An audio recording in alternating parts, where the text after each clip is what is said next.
Hello, fashion friends and family. This is Stacy here from Sobromo and Elsa Fitzgerald. We have our fashion school intensive today. So excited that we are organizing the heritage area, and I brought these cute little baby birds that are going to go on our gifting tables. So eventually we're going to have different items that people can purchase during the heritage tours. Just a little recap for if you missed the last episode, we are going to establish the Fashion Heritage and Needle Trades Foundation. We have confirmed the location for our headquarters that we will use on and off throughout the week, and we'll host Fashion Heritage retreats at that location.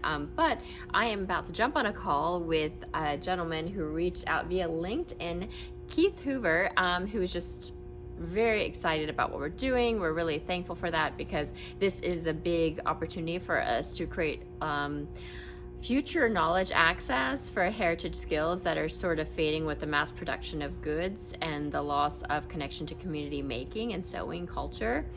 So we look forward to figuring that out together and passing on this for many generations to come. Oh, follow up from call from the Baltimore Sun. Okay, yay, that's exciting. But I didn't want to. I can call him in a week or two. But No, you should call him now.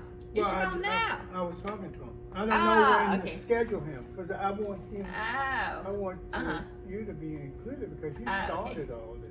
No, but also it's good for you guys to get your individual feature and like walk through the space. Mm-hmm. So, hello friends. I'm talking here with Mr. Hardy. The Baltimore Sun it's a newspaper for our international friends, just to know here in the area that looks like they want to do some coverage around Mr. Hardy.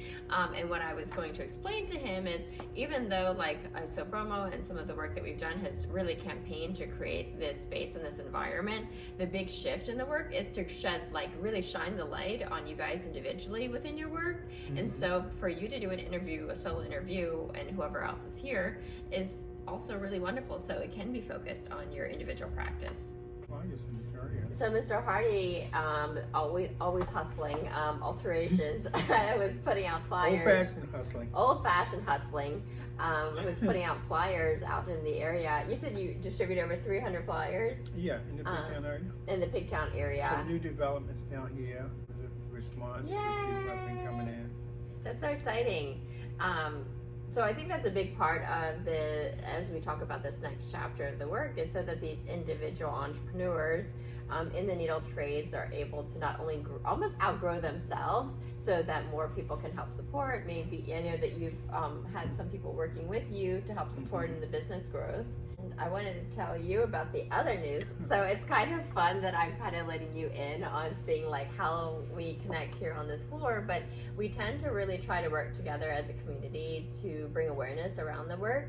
But I had done a post on LinkedIn about the needle trades and our recent tour, and then there's a lot of commentary, and there's a gentleman who had commented, Keith, who then was, asking how he could get involved. So we recently just had a call, but he was the former, I think it was like vice president of innovation at Under Armour, and he helped to establish the White House. So that was their innovation center where they were meant to bring back manufacturing and like the state of the art work. But the reality was that they struggled to find stitchers that were at the skill level that was needed.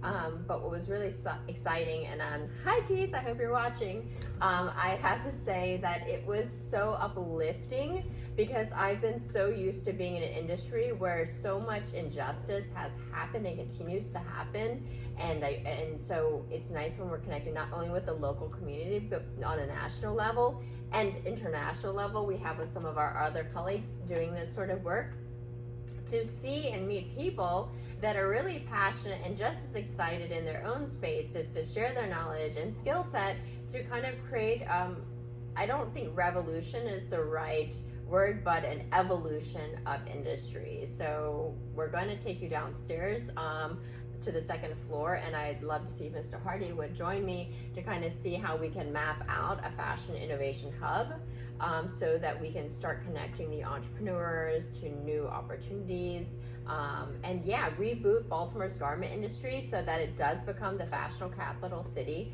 for impact-driven entrepreneurship. Yeah. Also also let Baltimoreans know that there's a place you can come and get reasonably priced alterations of garments made or upholstery done. And then later today, Ibunuri is having another one of her special hours at 2 o'clock. We're all going to meet up, if you can come. And then Mr. Hardy's probably forgot because he's now chuckling about it. She did tell me about that. And then I'm going to walk you over so you can get a sneak peek for our fashion school intensive that's going on right now. Look, it's Nicole in the newspaper. Local celebrity. And Alicia's working on her t-shirt. Yay! And these pants look amazing. We are on the second floor of the Wacompco building, also known as the Baltimore Innovation Center, and this has mainly been used as storage for different businesses, but we're looking to activate it as a fashion innovation hub. So we wanted to walk the floor just to kind of look at what we can work with. We really have limited financial resources right now until we get other grant funding and things like that, but we want to see what can be done that won't be a huge lift. And also where things would be placed and how it would work. We have to check with the owner of the building. Here's where I think a lot of the opportunity lies, because we could get cutting tables, set up almost like micro manufacturing product for small batch production runs. Here is where I think that we can put the cutting table, and the intention is that there's sort of a larger area where it's sort of like a factory, but that different individuals on the needle trades floor could utilize via renting that space so that they can do that small batch run. The reality is, like, not one business can sustain a factory. You're gonna have to need a few different people that are doing that work. We have plenty of space here, and you can actually do like you said, a cutting table through the flow of different operations from making the garments and all the way up to pressing and packaging and shipping. And my other thoughts would be on the other side of it here. These could be artist studios. The cost could be deferred for the artists that get small batch orders because you already have a cutting table. Right. And they don't have to do everything themselves. Yeah, I mean, the biggest thing is, like, most people don't have access to a factory. Right. These factories that do exist in the United States, they're at capacity, they don't have enough stitchers, they are really unable to service the early stage fashion ventures, so you're not getting any innovation launches, and so that's limiting the opportunity that can grow into businesses in time, as we've seen with Susan Clayton from White Paws Garments. She went from 4 REI stores to now 80 stores, and she's committed to keeping her manufacturing in Maryland. Keep income in the local community. And ownership. Mr. Hardy's so excited to talk about this stuff, but he sometimes forgets to look at you guys. So he's practicing his social media conversation. Well, I'm drawn to you. But, yeah, definitely. Yes. Well, the other thing is, most people talk about economic development in the needle trades around factory workers and, you know, teaching them skill, giving them the job, and then, but if there's no job on the other side of it that's worth the kind of time to train to learn to do this, then why are you going to train to learn to do this? It actually needs to start with the entrepreneur having access to creating prototypes to then sell it in the market to see if there's a true demand, to then choosing to make in the United States, in particular in Maryland in our case, and then that demand is created for that stitcher, who then aligns with the living wage that is worth their time to do that work. But quite often these economic development programs are so focused on this product that they're not having the entrepreneur who's deciding to stay here. Because as much as the big companies say they're trying to stay in the US, they don't. They have too many other options. They can do things cheaper. They're looking for profit, larger profits. Where we're here to, yes, ensure that the entrepreneurs are profitable within their work, but also to ensure that the community is still sewing. I hate to say so and so much. Because we sew here in Baltimore. And hopefully, we can get some assistance from people who have the resources and maybe get some positive skills back in our community, particularly in the sewing industry. There's a lot of children, or not children, but young adults out there that don't have any incentives in the public schools because some of the trades are no longer in existence in the public schools. And so they're roaming the streets and getting in all kinds of mayhem. But then we're going to be creating opportunities. Hopefully we'll have some other individuals within the needle trade space that are serving that kind of after school program, because this is quite central. And I know Mr. Hardy mentioned that he would recommend me going back to my elementary school, George Washington Elementary. So you may be able to see that coming up in a future episode.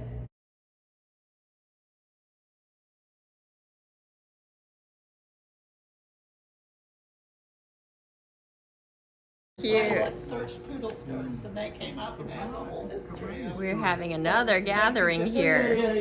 or They're like- talking about the podcast dress that Michelle has her So shirt on. here, Indonesian women in Maryland, Baltimore around, we try to make the non-profit organization. It's called Sri Kandi Baltimore. Sri Kandi mean is warrior. So in that theme, it's one of theme is me. So they want to make a talk show about the Sri Kandi Baltimore. It will be shown here and then Zoom, but I will share to all of you. So it's about the art of the Kabaya, Maryland. Oh, that sounds really So, neat. so then that's what you inspire, give inspiration to all of us. Is the old is not the time that you stop doing things. My age, I just start. Yeah. So I'm just start when I met Stacy like 3 years ago.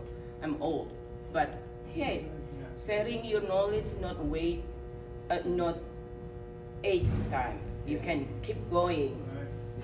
So Learning never ends. rice noodle, and then there's egg in there.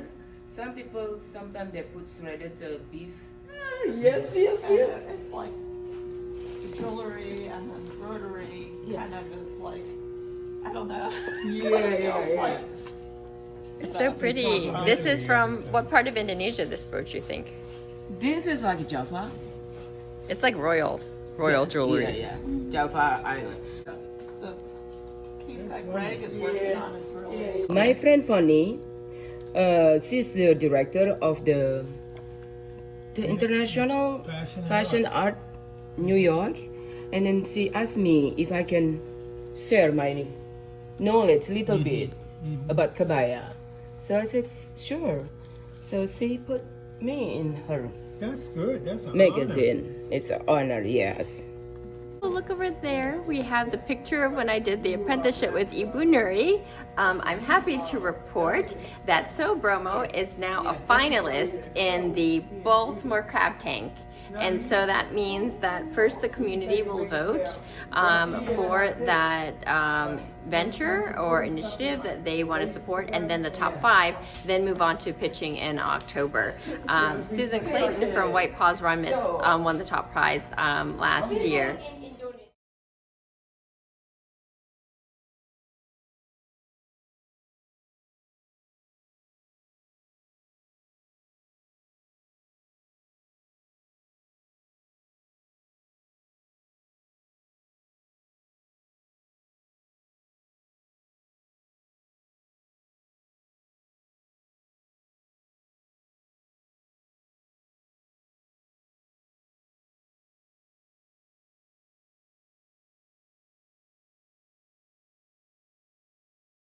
Mike over here eating all these chilies. And it's not even, oh, look at all the ones you already ate. Even Ibu Nuri's not even eating that many chilies. I will bring sweat for many other and friends. Yeah. I have a lot of customers. I make train station building? brides dress after that. Yeah, but depends on the people. That's Even are sweating just looking at you. somebody else. Yeah, that's I had to go back for a second one because that's a good one. yeah. Oh, yeah. That was my second round. I ate three the first time. Yeah. That's that 1 o'clock. We don't get it. We go to Target and we get something. This is the pastel. Inside the pastel is rice noodle with the hard-boiled egg. And then if you dare, you can eat with this one. You like this one? Stitch line as a rib does. So this is a rib. So you see the little ribs? They're on both sides for this. That's what makes it a rib. So this one, I'm gonna see if I can see. This is a little message as we wrap up for the day to all the entrepreneurs that are really pioneering and pushing through and driving innovation and change within the spaces that they're looking to impact. Keep doing that thing. It really matters to the world, and you may feel rather alone within the work, but if you keep on chipping away at it, you'd be quite surprised that walls do come down and a community starts to step up and show up to help serve. And we look forward to help serving Baltimore and reimagining the needle trades, not just for Baltimore, but to the world. Lots of love. See you next time.